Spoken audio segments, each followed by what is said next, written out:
All right. So, the stars of this film, the three guys, the good, the bad, and the weird. It looks like Kang Ho Song was the guy who was the weird, and he's been in Snowpiercer, The Host, Memories of Murder. Oh, Sympathy for Mr. Vengeance. No shit. And Lady Vengeance. No Was he wonder the I weird? recognized He him. did look familiar. Was he the weird or was he the bad? No, he was the weird. Yeah, he was the weird. The dude in black was the bad. The guy that Wasn't looked the dude in black the weird guy then? that looked like Tetsuya Nakadai from Yojimbo was the bad. Dude, okay, technically everyone was a little bit weird, but that guy was clearly the bad. Well, when it comes to baddest though, who was the baddest? The dude in black. Was he? Unless you're on an urban like basketball court in the 1980s. Well, I mean, technically, if you want to go who was the baddest, you would have to say the guy that was the weird because he was the finger chopper. Right. True, but you don't figure that out until the very Yeah, end. exactly. so. I mean, Well, you that's know, what I'm saying. Like at the he- end, you're there- like, oh, there's- he was the bad, and the other guy was the weird. But it's like, you know, he wanted to be like the hooker with a heart of gold. He wanted to redeem himself, and he, like he said, he left it all behind when he left Korea. Yeah, he was redeemed, kind of like I guess to some degree. He wasn't really going around being Yeah, bad and I mean, anymore. he was just did weird. try to leave. You know, the at the fight at the end, he did try to leave. He wanted to leave, but they wouldn't let him go. Fair Yeah, it even says here by their character name. Park Chang-yi was Well, the there you go. bad, played by Byung Hun Lee, and he's been in I Saw the Devil. Oh, he was Storm Shadow in G.I. Joe Retaliation, right, and Rise of Cobra. That's interesting. And then the other guy, Park Do-won, he does. It's not like Do-won, like he does one. Do on. Like So Woo Sung Jung has been in A Moment to Remember, The Warrior, Reign of Assassins. Okay, so he was the least known. Actually, yeah, because he didn't really look. Why the fuck are you doing that? I feel like I'm interviewing you. Well, you're not. So don't do that. It's all ooh, like in Oh. my ear feedback and oh, shit. never mind that. That's even funny. He was the least recognizable to me, so that explains why. Because I haven't seen any of the stuff that he was in. But anyways, all right. So basically, Condi, you're saying this was right up your alley and the kind of thing that was speaking to you to pick, right? Yeah, I mean, obviously, look at some of my past picks, the Raid 2, you know, things like that. So Yes, some of the biggest smash hits of the Las Películas Sábados history. And well, I mean, and unbeknownst to me and to all of us, because well, at least what I had seen the Raid before it was a pick of mine, but not the Raid 2 or the Good, the Bad, the Weird. You know, it's the camera angles and the camera shots in all three of those movies were just phenomenal. Well, yeah, I mean, it seems like you know, a lot of these filmmakers in other countries, you know, they really know what they're doing. Well, yeah, You know I what I mean, mean? they're no, you know, Abrams or Bay or anybody like that. They're good. Yeah, exactly.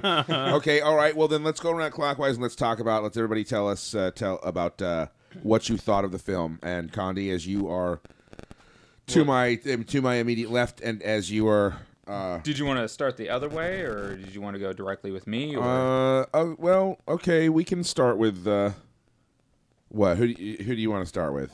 You want to start with? Yeah, okay. No. Kenzie has spoken. She wants. Are you she sure? wants I don't to even know if I start. heard her. The over here. word is the Kenzie law, is and the the law law. is the word. So, all right. Who runs Botsa Town?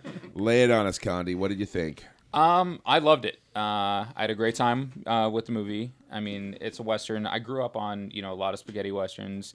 My mom's favorites were, you know, Clint Eastwood, Lee Van Cleef, you know, Yeah. Marion Van Michael Cleef. Morrison. I mean, it was, you know, great guys and, you know, classic movies. Stagecoach, you know, was one of the picks that I wanted. But, you know, having grown up watching that movie like all the goddamn time, it just didn't feel right. And, you know, shout out to Jason Land, who's a dickbag and couldn't be here today.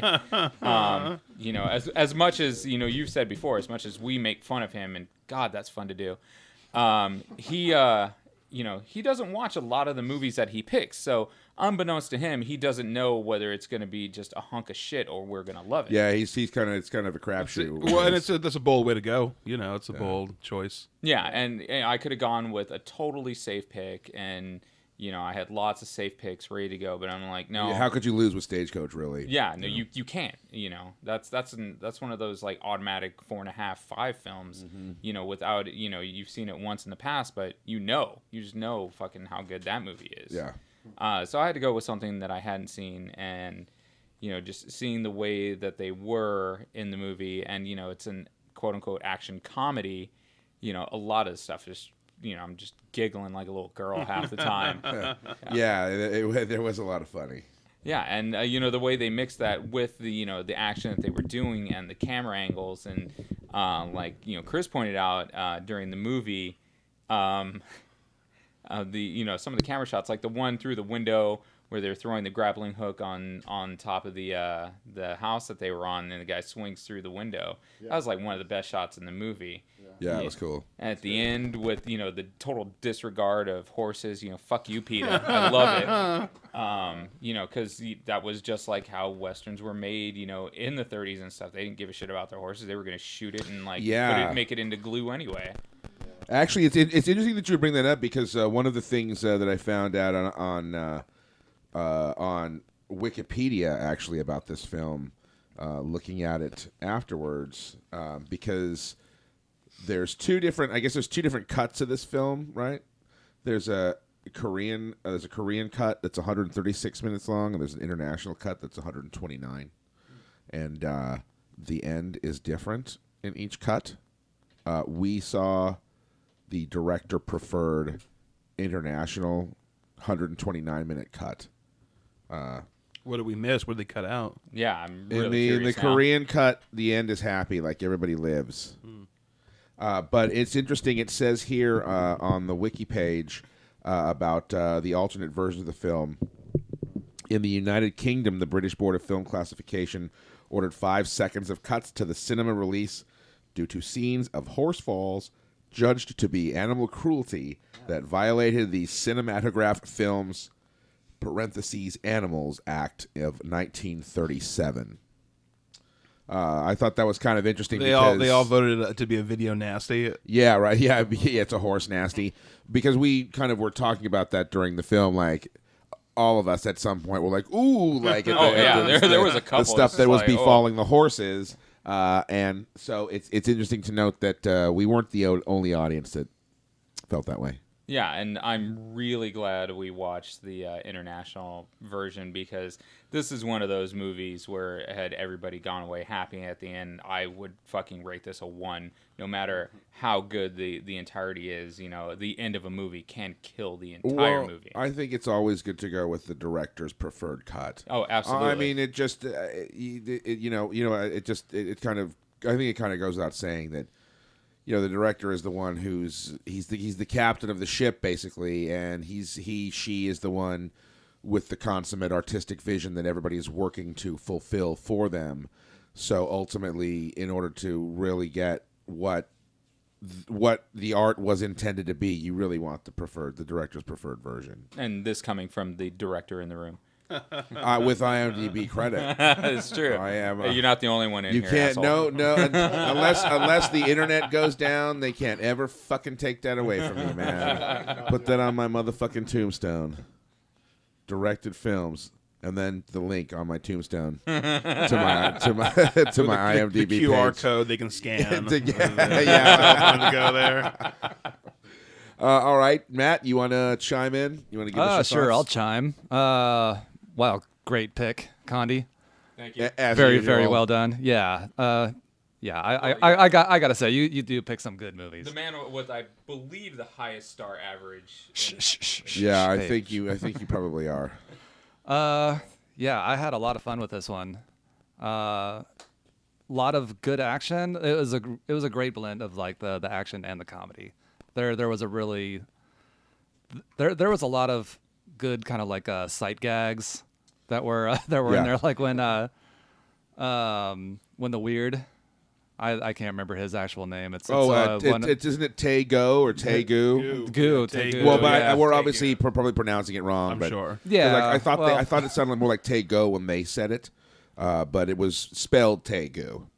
Right. So, anyways, like Phonetically. the whole gag with like the old style diving Oh helmet. yeah, the diving hell. Yeah, yeah. I mean, come five on. stout man to work the bellows. Yeah, yeah, that was great. Sound was great. It was That was really funny, and yeah, just the way that he carried himself a lot of the time is just sort of like this. Not so much like bumbling, but I mean, he was definitely more of the comic. He's the hero with the feet of clay. A little Buster Keaton. Yeah, You know what I definitely. mean? A little, yeah, very good at the physical comedy kind of bit. Yeah, the bad. He was also really good. I mean, I've seen him in other stuff. He was in Red 2. He was the one of the assassins. I know. I haven't seen either of the Red films. I should. watch They're them. fun. They're fun. That's what I mean, I was one of the four people that star in it. I was like, how the fuck could you lose? But I just Yeah. didn't see it. What? You could lose. God damn it, dude! Have you seen it, Chris? Is it not good? Yeah. No, Red. No, it's good. I like both of them. Do you have to go from like polar extremes? Do you have to go from moving it nonstop to keeping it like in a fucking distance and not even compromising? God damn it! Makes noise, right? Want to Look, talk about a mix of action If and you're comedy. gonna just move, No, there's no comedy with either this. lean into it or move it to talk into it. This is fucking ridiculous, dude. I've Come seen on. both Red 1 Thank and you. Red 2. Kenzie, go ahead and put it And? in his face. It's fine. That's it. That's it. You just wanted to say that you've seen them both. That is all. Thanks. Thank you, Chris.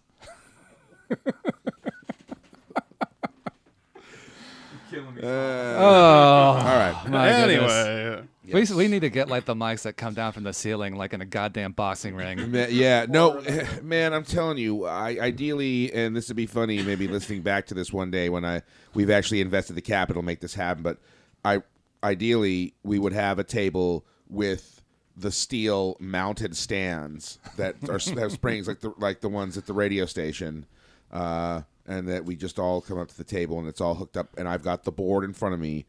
Like, that's the next fucking goal, is get the fucking Mackie mixer so I can sit here and actually, and this is, if anybody actually listens to this, it's so goddamn rinky dink what we're fucking doing right here. Like, this is I some swear to serious God. Mickey Mouse shit right yeah, here. this is the Big Lots version of podcasting. I listened to them. Well, hey, at least we got four microphones. At least we're not sharing one. We can have more, but the problem is, like, I need I need a duplicate cable that I neglected to order this week that I'm ordering on Monday to hook that shitty little Behringer mixer. I can plug mics into that and then plug that into this and then plug mics into this, so we'll all have our own mics by next week. Yeah, Awesome. progress. Oh, actually, Yes. yeah, that'll be an Yay. accomplishment. Yes, Only 3 of us will progress. show up. This That's is, okay. I'll take 2 mics. I am flying blind in this fucking thing. I've got no instruction whatsoever. So the only way to figure out how to improve this thing and make it better is just to work through these fucking kinks and live through them until. That's how you do it, man. How you learn. That's how you do it, son. Fake it till you make it. All right. So, anyways, yes. okay, back to the movie. I'm sure everybody's been enjoying this aside. I Okay, yeah. So the first thing that struck me was really like just the cinematography, because Yeah. I mean, there's a little bit of introduction at the beginning where that rich dude is hiring the bad, and then you just jump right into the train heist, Yeah. right? And it's I wouldn't say, okay, like the color palette, it was like really bright, and I know it's supposed to be set in the 30s, and something about it just seemed a little bit anachronistic. Yeah. A little bit, well, because it's that's something that it's because I felt like there was a great deal of sort of anachronism, and maybe not actually like specifically like anachronistic, but no, that like everything was like the costumes were great. yeah, but And, like, it felt like almost like it felt like almost like a planet or something where like people from like all different like points in time like wound up like in a society together. You know what I mean? yeah. Like, I don't know, just some of the costumes that people were that some of the characters were wearing and stuff. You know what I mean? It was like I felt like kind of there was, and not that it was a problem, but I just thought that like it was an interesting kind of thing to go. Yeah. I was gonna say if you like, just it's- walking in, you wouldn't be able to tell right off the bat this was like from like the or set in the 30s supposedly, because you've got this old west imagery Yeah. juxtaposed up against this kind of World War II imagery, and then yeah, I'm pretty with some sure kind of I steampunk saw. elements. I'm pretty sure I saw a motorcycle like from the 1960s. and Right. Well, I have that. There's that Jeep that I had questions about. Well, but it never really at any point in the movie. It doesn't say when it doesn't. it's from. Yeah, exactly. And it could be honestly even from in any the- time or any basic kind of parallel reality or something. I mean, who knows? Yeah, it's just you supposed to know? be old. I mean, even in Condi, when you were picking the movie, it just said, it's set in the 1930s. Then we see another review of the Yeah. movie. It says it's in the 1940s. Which I hadn't seen. I was like, God damn it. So I mean, it doesn't really matter. It doesn't. Yeah. It wasn't like that a big issue for me. The movie is it's so much fun anyway. It's just Right. like that stuff just whizzes right by. There's like a tiny bit of like almost fantasy to it. Like it almost Yeah, doesn't, yeah. It Well, doesn't that's feel what I was really like saying. structured in super reality. Yeah, well, I mean, Yeah. it's no like Gentleman Broncos fantasy, but you know. But what can be? That movie was awesome. Who was the one that didn't like Gentleman Broncos? Was it you? Yeah. That How didn't could, you, like. how could you not like that? Kenzie didn't like Gentleman How could you not like Broncos. Gentleman Broncos? Well, I don't know. I just didn't think it was as funny as everyone else thought. Get closer to that mic. Did you like Napoleon Dynamite? Yes, but now I don't like it. I hate it now. I and- liked it when it first came out. Did you like Sam Rockwell? Wasn't he the best though? Who's Sam Rockwell? What about the sweet romance between him and that bitch girl that stole the script? I don't remember it well enough. And then like he threw up and like wanted to kiss her. Because I No, she kissed him. He throws up, and then she just like latches onto his face like an alien face hugger. yeah, that's right. Well, no wonder I didn't like it. I honestly feel that like of everything we watched, Gentleman Broncos is the one film that feels like it was written for like us. You know what I mean? I feel like there's no way like that we're not all gonna like love everything in that movie.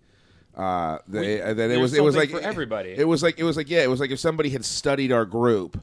You know what I mean, and tried to put together a comedy that would like just make us all Just love just it. push everybody's buttons on the right level. That movie should have been what Pitch Perfect was. Ended up actually being. Yeah. Well, yeah. I mean, I think Pitch Perfect was cool, but I like Gentleman Broncos better. But Pitch Perfect was a lot of fun too, and very good. Yeah, but everybody liked that. Yeah, no, that's true. That's true. Everybody did like that.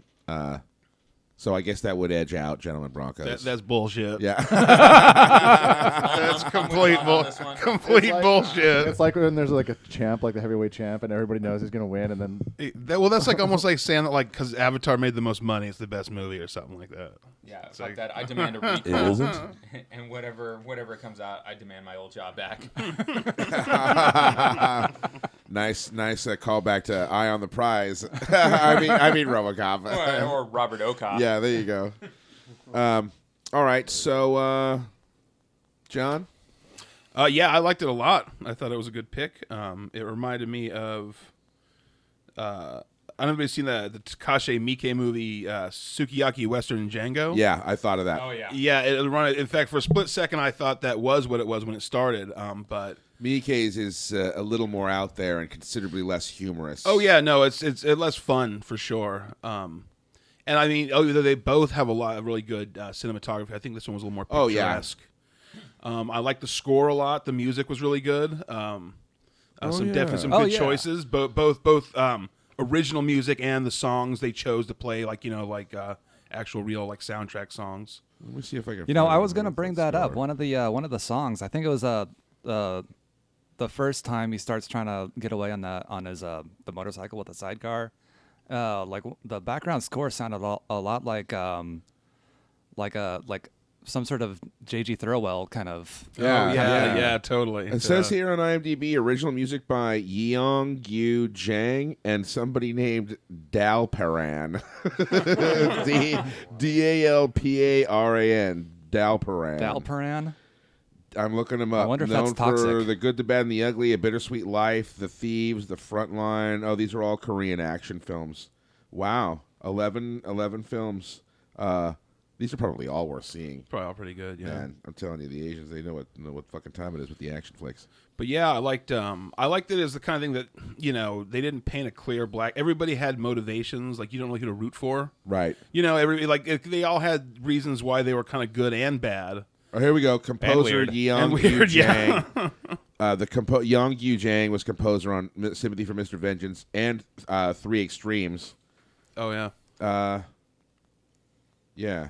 So sorry, I just wanted to throw that out there so I can stop looking at it. But yeah, it's just like everybody said, this is beautifully shot.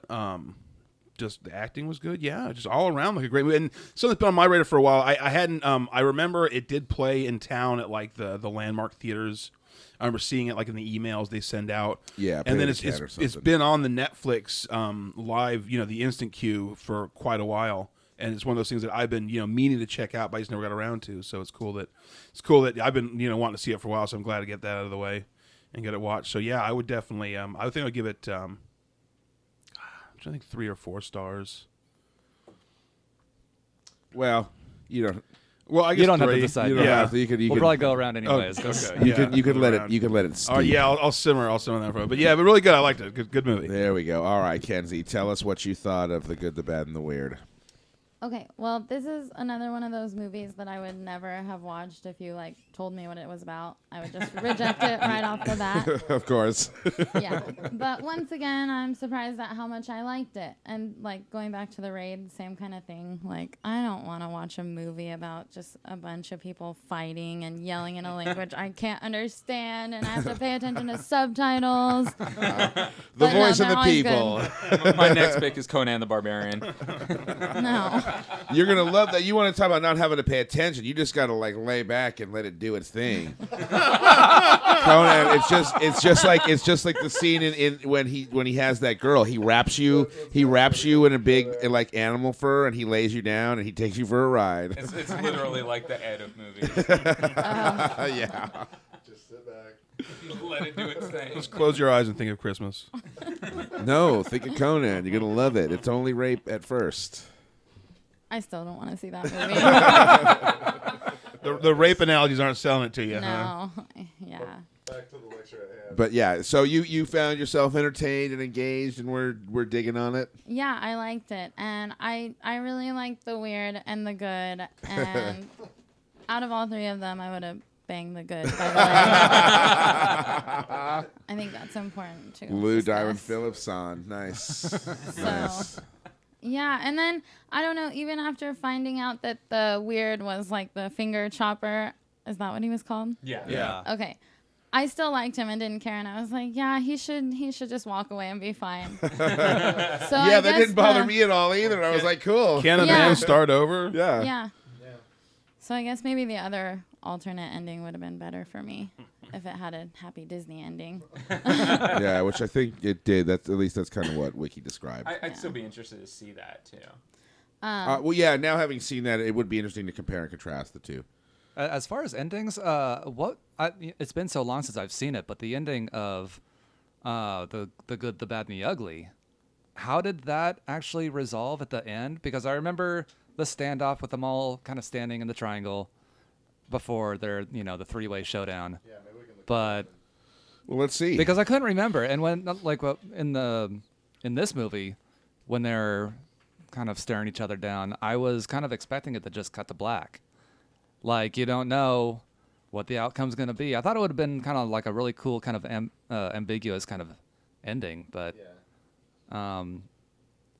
it would be interesting to know how the original. At the conclusion of a 3-way shootout, Blondie shoots Angel Eyes, and Tuco finds. Spoiler alert! Spoiler alert! 50-year-old film. If you haven't seen this, the film was released in 1966. So If you haven't seen that movie, you probably shouldn't be listening to this podcast. yeah, or just skip ahead 30 seconds or something. Anyway, it says. Put your fingers in your ears. At the conclusion of the 3-way shootout, Blondie shoots Angel Eyes, and Tuco finds his gun empty, having been unloaded the previous night by Blondie. Blondie then reveals that the real location of the coins is a grave marked unknown, right next to Arch Stanton. Tuco digs up the loot from the grave, only to find himself once again staring down the barrel of Blondie's gun, who now holds a noose in his hand. After placing Tuco in the noose, fastening it to a nearby tree, and making Tuco stand on the unstable wooden cross of one of the graves, Blondie takes half the coins and rides away, while Tuco cries for help. In a dramatic twist, Blondie turns around to shoot the rope above Tuco's head, as he used to do in their times of partnership, freeing him one last time before riding off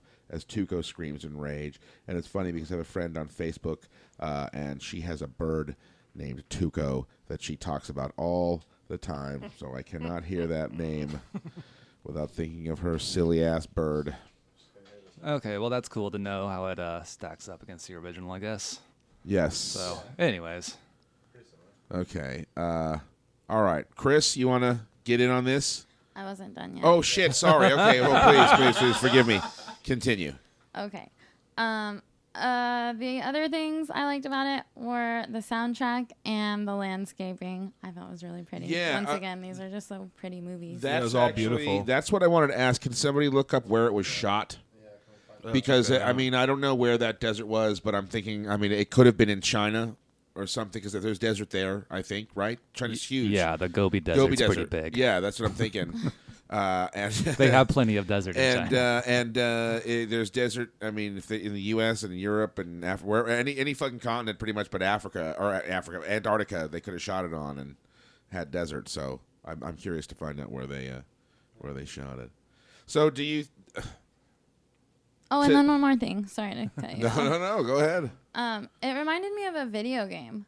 Like, I don't really play video games, but just watching them where it's like a first-person shooter. Right. I don't know, when they were in the like structure areas and that big-ass fight was going down, the gunfight, and they're all hiding Right. and like running around. That just made me think of a video game. Well, I suppose it is possible that maybe the director even was trying to sort of maybe even emulate some of that, because like shooter games and action games like that are so immersive.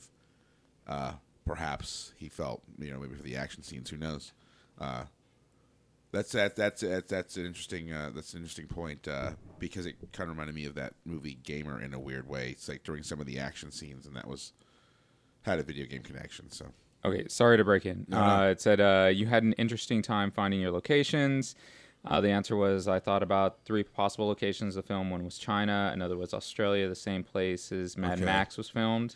okay, And the third was Canada, because Canada often doubles for the Old West. I sent. does it really? Is there desert in Canada? I guess so. There's I mean, probably a lot of everything up. in nobody Canada. ventures a lot around No there. So. shit. Well, yeah, I would figure. Well, I know there's plains too. I know, like when you get into the middle, like Saskatchewan, it's like a lot of flat, Yeah. like and just grass for like as far as the eye can see. That's what Tara was saying, because Tara, she turns on the show. What was that gas station show from Canada we watched? Damn it, she had us watch some Canadian gas station show that's set. In, like, Oh yeah, I Saskatchewan. forget what that was. That was like a cool, sitcom. though. It was pretty funny, Yeah, it was pretty funny. and just the landscapes, outside it was just nothing but flat and grass. So it continues on. I sent my location manager to collect all the data, and he thought China was the most suitable. We ended up in the west side of China on the Silk Road. Okay, so it was the Gobi then. Yeah, but it's a desert, and we filmed in August and September. Okay. All right, the Gobi. Well, the Gobi Desert is absolutely beautiful, and that may be the first time. At least this is the first time I'm aware of seeing that on film. We talked about. I thought the desert sequence in what was the movie? Crouching Tiger, Hidden Dragon. Was that in? I thought that was in the Gobi. It might be. I only saw that film once in theaters, and I wasn't aware of it at the time. So, like, I mean, what I'm saying is, like, this is the first time, like, I've been aware of, like, seeing it on film. We were talking about Stagecoach, and you think of how sort of iconic his photography of the Monument Valley kind of was. And I think this captures, like, a similar beauty. The stuff that's shot in the desert, you know what I mean? It's like, I don't know, desert's a really scenic place to me and a really beautiful location to shoot, because it's like, there's not a lot out there, so it kind of like, it emphasizes like the shit that you do have out there, but at the same time, it's got like a really subtle beauty. It's funny. Part of the enjoyable part of westerns almost is the scenery, Absolutely. which you don't get that with a lot of other movies where that's. But it's yeah, almost like you you're want s- them to be like dirty and out there, Yeah, you it's, know? always- it's cool to see. Yeah. So, all right, Chris? Kenzie, was anything else? No, unless you want my star rating. No, we'll go No, around and no. do that. We'll go around and do that afterwards. So yeah, move I'm that mic, Chris. Don't be afraid. Don't be a douche. Bring it up to your face. Don't be a. Yeah, can you hear me? Is that good? Yes. Yeah, this is a good movie. I like this. Yeah, it totally reminded me of your other picks. I was like, this is Condi's brand. Yeah, it smells like one of Conti's. I like Yeah. to put my stamp on things, among other things. Yeah, dude, this was great. This could have been a Western film or like a film from, I don't know, it's like both those genres awesomely, and it's like an homage to so many different westerns. Like the ending, it totally reminds me of not just the movie it's kind of named after, but Red River. We just Oh, yeah. recently Yeah, watched absolutely.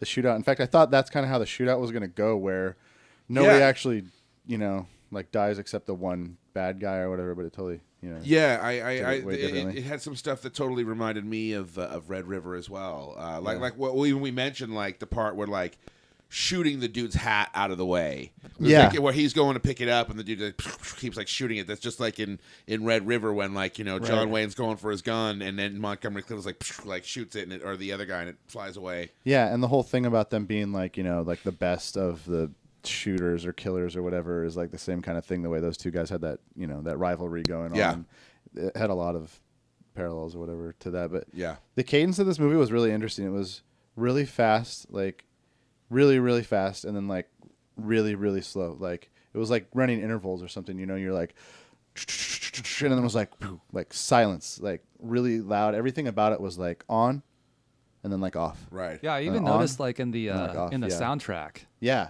It was like during the action sequences, it really just goes and goes and goes, and then it just cuts. Totally. It just goes to And silence. it Well, doesn't even necessarily come to crescendo and like leave you, like feeling like you have this emotional like You don't have the catharsis of the end. exactly. It just kind of you go and then like boom, you're like right into like they're sitting at the fireplace and you're back into like the story and the dialogue, and it does it in a kind of interesting way.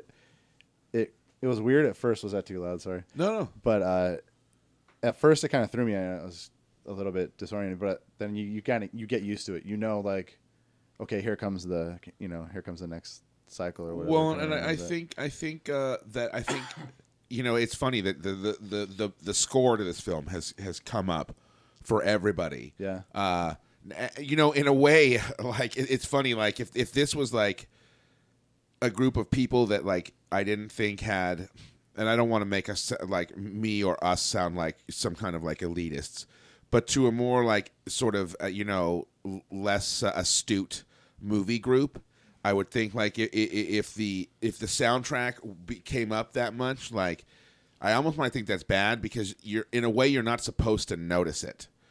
Like it's supposed So to. this was kind of like just disappear into the background, sort of. Right, and just like Well, you're not role, supposed to though. come I mean, out it of was like a character in the well, movie. that's it, and that's what it's supposed to do. But you're not, I mean, not that you're not supposed to be aware of it, but if it, you know what I mean, like you're supposed to be so wrapped up in it. But I think when You're thinking it's supposed to be more like the special effects. When you don't notice them, they're being done right. exactly. But I think for us to like for like to notice it, I think that speaks to its quality. Well, it's comedy too, so there's so much comedy in there, and I think it's okay to like have things over the top, like that thing with the helmet. Absolutely. That sound was so iconic. Yeah, the foley of Like, the bullets ricocheting There's off no the way helmet. anything could ever Yeah. possibly sound that great Yeah. in real life, But But I think beautiful. it's smart direction and smart use of music to give you these peaks and these valleys because, like, without even realizing it, you not only do you need a break from the action, but it makes Yeah. them punchier. Yeah. Like that's one of the things we talked about with the Raid 2 was that like Right. somehow like that's funny. having Not like less the Raid fights, one though. The Raid one was like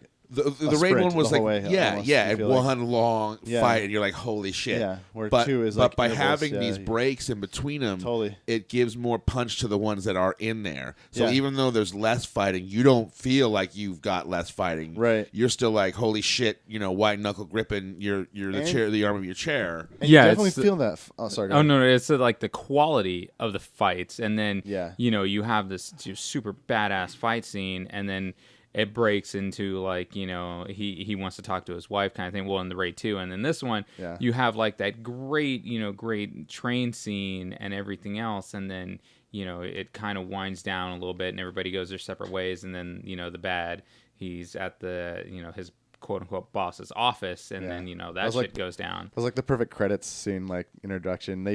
I love the way in that movie they tell you you instantly know what character is which without ever them saying a word. Like Oh, just from the looks. Yeah. Just the look. Oh, Oh, absolutely. The Like, costume, the hair, everything about them. They're so individual. the guy has a double barrel shotgun and he's shooting through the window of a train, and he's the good guy right away. Right away. Oh, Just yeah, the way yeah. he's dressed. Well, the yeah. duster, conveys, yeah. Yeah, you just know, like the look the on his hat, face. the Yeah, the scarf. So really well done on that. Fight scenes were interesting. It's funny how And I've noticed this in specifically like Asian movies where you have a tendency of like a real gunfight doesn't happen anything like that. And I'm not, Yeah, no you know, kidding. I'm not saying it's an action movie. You I've know, seen but, like, shit on the news. like even in Die Hard, which is, you know, I would consider maybe a similar, like you see like a gunfight, the action scene, like you have guys pinned down and trying to get an advantage on each other by moving around. Whereas in like this movie and in the raid, and I don't know, there were guns in the raid. I don't remember if there was a lot, but Yeah, no, not very many. There was more in the lot second more one. close quarter combat. yeah. You mean there was like, you know, the guns in the beginning and the snipers and stuff. But Oh, that's right. When they started going up, there was literally, I think, maybe 3 more guns to the whole thing, but there was a shitload of like machetes and things like that. Yeah.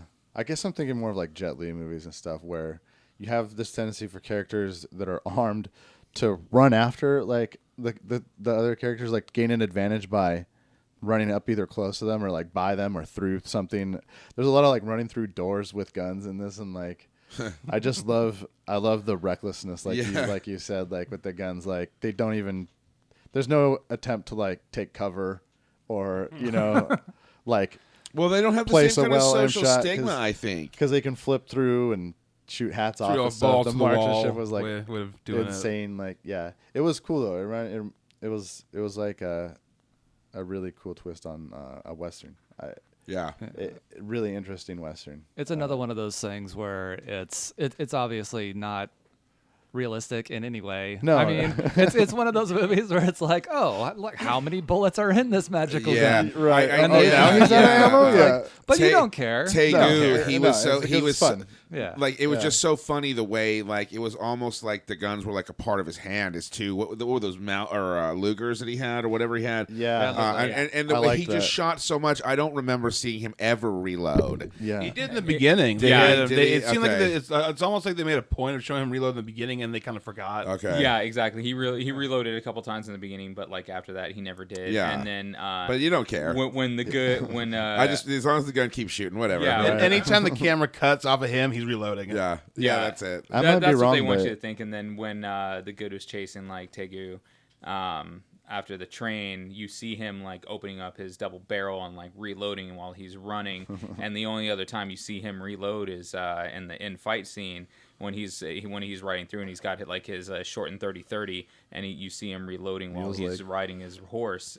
It's funny, but they show him reloading like the double barrel shotgun and then firing like 4 or 5, 6 Yeah, times. he fired 3 like without, all like over, having yeah. to reload again. Dude, it was like the Mossberg of its time. Come on now. Yeah, I might be wrong, but I think I noticed that the good guy used Western guns. He used like a double barrel shotgun, and he used like the the old 45. Oh, the kind where Lever where action. like the John Wayne, like Right. where you And or like he Arnold had in Terminator 2, where you that Yeah, kind of bolt lever action. Yeah. It was lever action. Oh, Yeah, oh yeah, lever bolt action. is on the top, right? Yeah. Okay. Yeah. And then he used like period guns from that. I think he had a revolver also, and I think he was like maybe the only one to have a revolver because the other guy used the Lugers. Each one of them anyway had guns from like different zones. Well, and different areas, it the seemed like. bad he had a period correct revolver. Oh, he had a revolver too. Yeah, Like, he they- had- I don't they think showed it him was an loading it American once. revolver. Yeah, he had the though. one that came apart, and then Yeah. and when you flipped it open, like your shells would eject automatically, and then you'd have to. And he Yeah. only had a 5-shot revolver too. So don't think that was although American, he though. would go over 5, a bunch of times, but And then I noticed the bad that when he picked the guns off his compadre that had died, those were different. Those were guns from like it looked like Russian guns actually. What he had. yeah. Well, I mean, Russia was brought up a lot with the map and everything too. So Yeah. I guess that was okay for them to tie in, quote unquote. Yeah. Yeah, it was amazing. It was cool. Yeah, when the Japanese soldiers came in too, it was weird. Yeah, that It was really, neat. It was really interesting. Like I think I talked enough during the movie or whatever it was. I said it's weird seeing like Japan through like the eyes of like Korea, basically. It's so different when you Like- see like how other countries relate to those other countries. Yeah. like I was tripping out when they were like talking, just even him mentioning like Russia and China, like in the beginning of the film, just thinking of like, wow, I don't know, it just not that it's weird, but you just don't think of what it's like to consider those countries from like that different perspective, like living over there and having. Russia be your neighbor. Yeah. You know, or Yeah. China be your neighbor. Like when I used to watch the NHK Dude, News it's in the weird. morning, like We're the programmed and we Japanese, don't even realize it. Like, the Japanese, like the headline every morning was like, Korea's got their rockets aimed right at us, and Yeah. we're defenseless. right. And it like nobody ever talks about that here, but like you know what I mean. So it was just weird to see like even though like we're not on good terms with North Korea, Right. it's still weird to see like and neat to see other countries how they relate to each other. So Yeah. There's a couple other films that make me think of that too, like about, formation of Russians, yeah. shit like that. But anyway, yeah, that was great. I don't know how many stars. So we're not Well, doing that anyway. So. well, you can think about it. We go okay, around. I'll think about I it. feel bad. I feel bad bringing that up now. I feel like I screwed up the second half of this round. You fucking blow it. God damn it. I'm sorry. All right, so then I guess that brings it to me. I hated this movie. No, I'm just kidding. I just wanted to be different. Of course, I loved it. It was interesting because something foreign films do, I think, a lot more than domestic films is they're slower to get going because they take a deliberate amount of time to build up the characters in a very specific way. Not that this film started slowly, but like the association between the characters like built slowly. But the action, like that's I kind of like when you said it was like, or it was you that said it was fast and slow at the same time, Chris.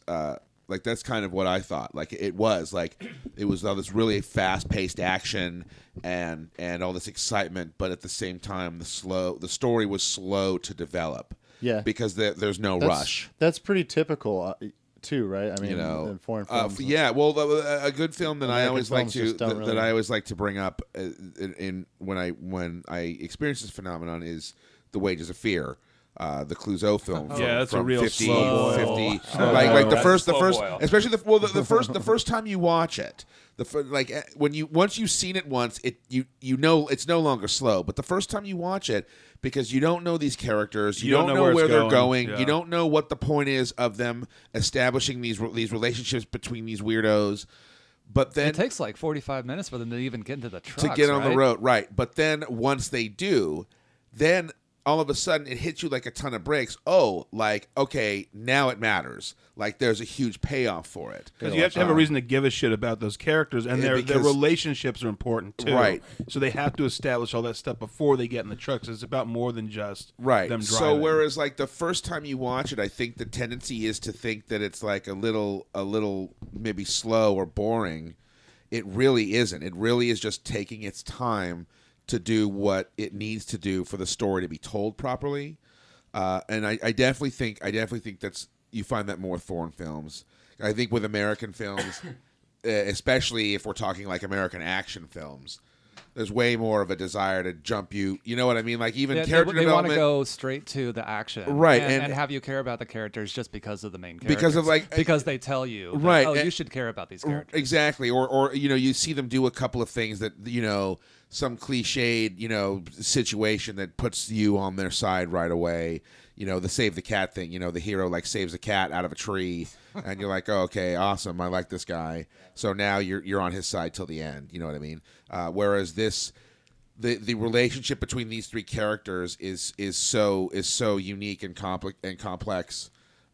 It takes time to develop it properly. So that was an interesting phenomenon to behold. Of course, the photography was mentioned. The photography was absolutely stunning. Of course, another we watched that trailer for that Slow West or whatever that with Fassbender, where the photography was so amazing the other week. And this reminded me of that trailer. Just the photography was great. I mean, just that one. There's this one shot of like a purple sunset, like close to the beginning. And I know it's color corrected, but still, it's just gorgeous. I love the shot when he's running away from the train right at the beginning too, and you got that kind of wide shot. Yeah. And the blue sky and just the green plains and the train in the background. Yeah. Oh yeah, I mean we can talk all day about the great shots. Like at the end when they break out the howitzers, that overhead shot when like everything's exploding, in the horses, around the horses. Yeah, and let's talk about that. Everything. I mean that was amazing. awesome. Well, and even for me, it was even like more subtle ones. At the very beginning of the film, when Tegu gets into the train car with the bank guy and the military guy and the girls, and there's three people, and there's this shot where he goes a close up on the one guy in the back. Then, like, I don't know if it was, it must have been a dolly. It was I think it was camera movement. He like dollies back and kind of zooms out a bit and dollies diagonally to where now you have the guy who had a close up before is now still in frame, but now we've got a close up of the second guy from the bank right here, and then the camera goes back in the opposite diagonal direction. And the shot gets wider, so now we've got bang, the one guy still in the back, the guy we just saw over here, and now we've got a close up on the third guy. And I just thought that was such a fun, cool, like, That's shot total the way the Kurosawa, camera, dude.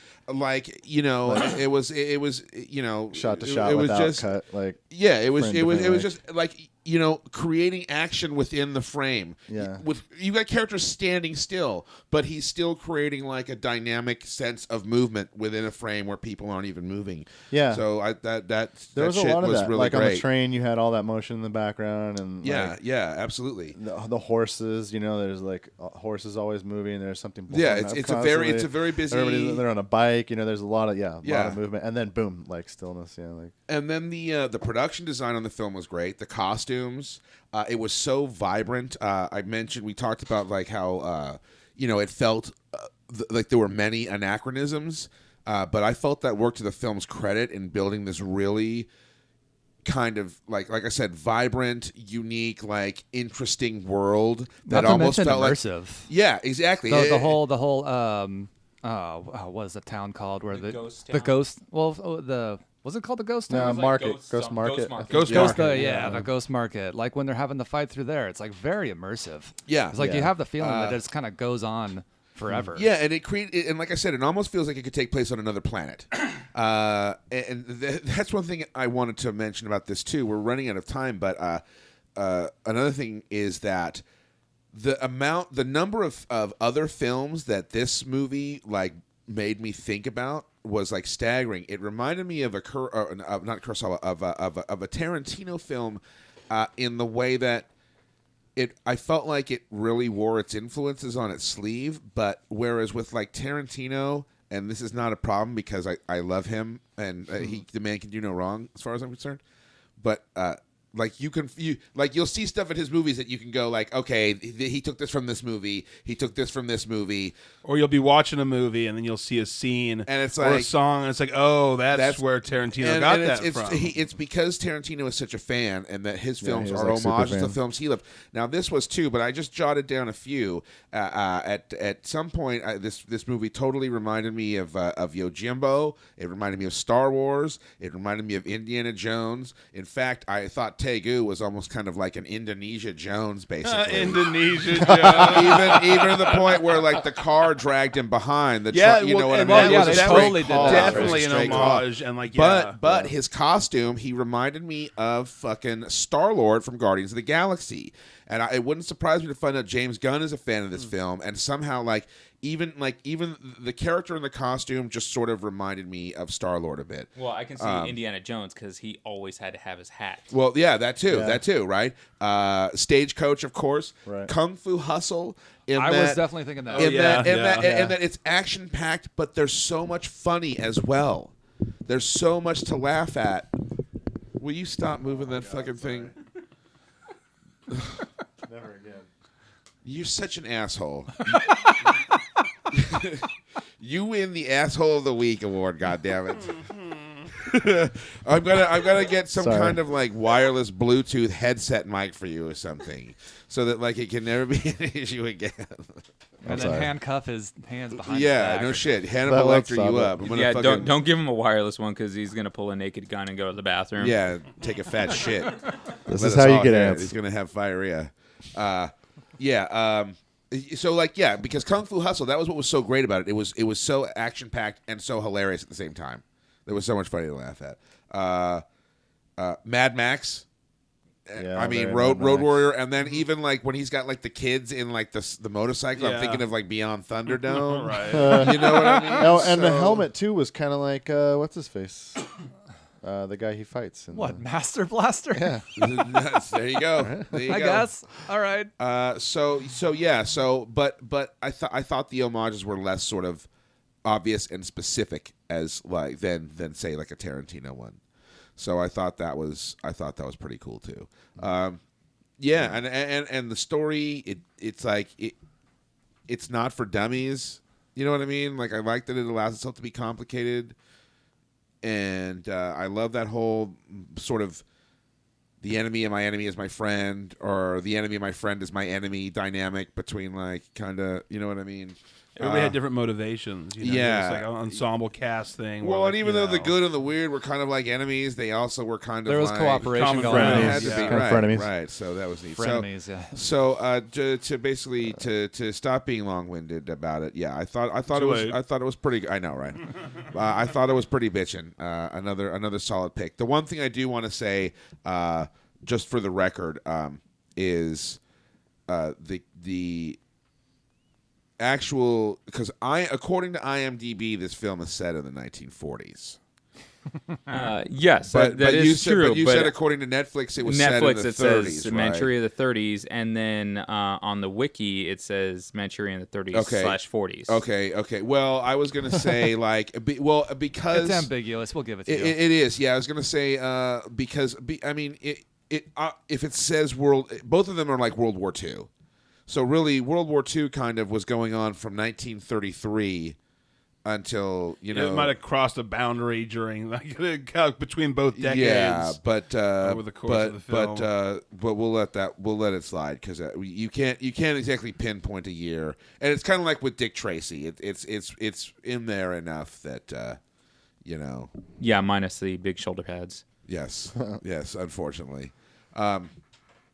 Yeah, so all right, so let's just go around starting with you, Condi, and let's get your star rating on this. It's gonna be a solid 4. I'd give it like somewhere between like a 4.3 and a 4.5. But thinking about it, the only thing that really bothers me about the entire movie is the treasure itself. Should we spoil it? Yes. Spoiler alert: it's oil. Okay, there it is. There it is. I don't care. They had a second. You had a few years. earmuffs. To see it, so. Yeah, I mean, that the Japanese guys were talking about how it's going to turn the tide, against them. They can't do anything, but you never really see anybody really fighting against the Japanese to go get like the treasure, the oil. Nobody knows it's oil, and not even us, the audience, until the very end. You almost assume it's gold or money. That it's treasure in the traditional sense. Yeah, because the way they're talking about it. I wish they wouldn't even like have put the oil geyser. I mean, I thought it was just kind of funny. Just a little funny thing at the end of their gunfight.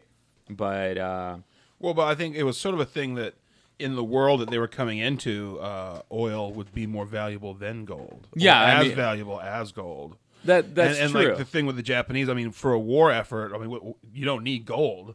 I mean, you need oil. Yeah. And I mean the Japanese could or have really royals. used it, but They only take tips. But no more. That's okay. No more talking about moils. I told you they'd come up. What happened to the boy Moyle in that movie, though? the boil. Like they were looking for her, and then did they ever find her? Who? Wait, get on Ooh, that mic. what? Which character are you talking about?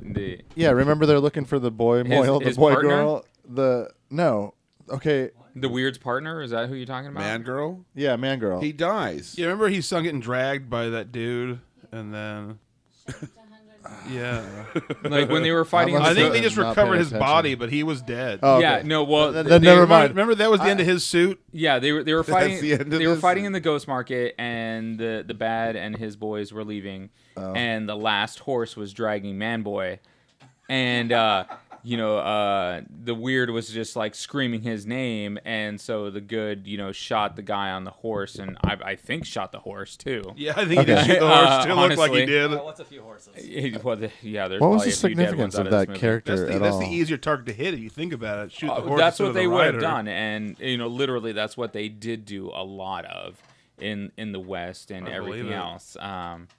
But back to as a question, yes, it would be like a definite solid 4. Solid 4. All right. I mean, if we went anything else, like I said, somewhere between a 4.3 and a 4.5. all right. Methuselah. I would rate this one as a 4 also. It's a really solid flick. I would probably watch it again in a heartbeat. I mean, I think it's convoluted just enough that I know that there's stuff that I missed. Oh You know, yeah, I think need to watch it. It definitely. There's again. certainly intricacies to the plot and to the relationship between the characters that Oh, yeah. repeat viewings will yield. Yeah, exactly. Like this was brought up before, like the interrelationships between the characters Right. was complex enough that I mean it's definitely. I was complaining last week about the characters in Dick in Tracy being a little thin. very one-dimensional. Right. You know, What? well, No Well, way. well, at least for all the villains, most of the characters, Yeah. I would say that Dick Tracy was Even possibly. even Dick Tracy is pretty one-dimensional, really. Well, I would go as far as to say that he was zero-dimensional. He was sort of maybe- like a singularity, sort of like a black hole of Of justice. I think a black hole of justice. I think maybe the only multi-dimensional characters were probably Tess Trueheart or maybe the kid, I was thinking maybe like Littleface. Steve the Tramp. Okay, so there was a lot of stuff going on in this movie, and I would definitely watch this one again soon. All right. Let's spin through this because we have busted the time ceiling. It's like we're John? getting into golden time. Yeah, no shit. I would give it 4 stars. Yeah, it's really good. I would like to watch it again too because it almost is like there's a little bit of just it's an intricate plot. And it's like Right. there's a lot of characters and like there's a lot going on with the storyline. So it does bear multiple viewings. I think it's the kind of thing that would be interesting enough to watch again. So I give it 4 stars. Okay, Kenzie. Solid 4, even with all the blown up horses. All right, Chris. Yeah, 4 stars, even with the horse murder. Come on, you don't even see any Those pieces. explosions were amazing. Like all the debris. There was I that had to one know where if it that did was, get like, directly blown CG out. or There was if some I could. There was Yeah, some he I He could He tell charged were right through. CG. What are you talking about? No, there was No, another one that it looked like his face was torn up and shit. That was amazing. There was a couple of the explosions that I could tell were CG, but most of them, even if they were, they looked authentic enough to me It that I looked was great. like, fine. Yeah, I was like, wow, this is some violent shit. 4 stars, solid 4. Yeah, absolutely. and 4. I'm not going to break the trend here. It's going to be 4 for me as well. Just solid filmmaking all around. It had a little of everything. I mean, maybe not romance, but who cares? There's Yeah, almost bromance. no women There's in no. the- It had I love romance. that. I was It so had happy about bromance, that. and there's no Goodness, time for that's- romance. That's really. like an automatic 4 stars. in for a me. film like this. I know this film may not pass the Bechdel test, but I don't really give too much of no. a shit. Yeah, it was just good, great writing, great. Oh, you know what the Bechdel test is? I have no idea. It what determines the whether Bechdel the movie's test sexist or not. Yeah, like it's like I can't really. There do it has to be for a justice. movie. No, actually, I remember exactly what it is. For a movie to pass the Bechdel test, it has to have at least 2 women in it.